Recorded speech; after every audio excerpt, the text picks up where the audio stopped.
How's it going, everybody? Today we're in 1 Corinthians chapter 14, verses 7 through 9.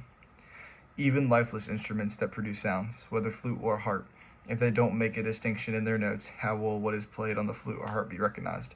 In fact, if the bugle makes an unclear sound, who will prepare for battle? In the same way, unless you use your tongue for intelligible speech, how will what is spoken be known? For you will be speaking into the air.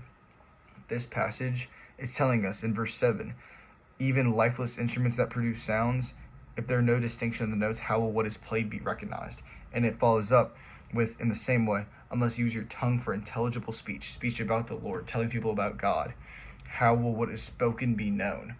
All the earthly things that we talk about, those aren't real. They will get washed away. All the trivial problems we have, if you think about a problem you have in your life and compare it to eternal life, to Jesus, there's no comparison. Jesus is always going to be above any problem you have because Jesus knows. Jesus went through so much and he knows your issues. He knows your problems. For you will be speaking into the air.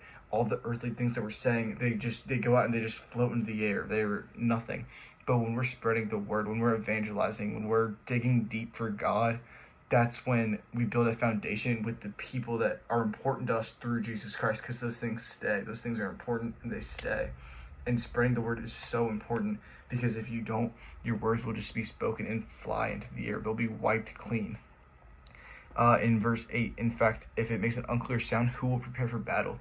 If we're just talking about earthly things and that's all we're talking about, we're never spreading the faith, then there's no urgency for God to look down and give grace because we're not spreading the word, but spreading the word is so important in that same sense. So just spread the word, spread the faith. Find one person and just talk with them about the faith because I feel like that's so rare.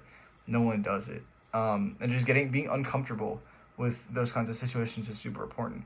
But yeah, see you guys tomorrow.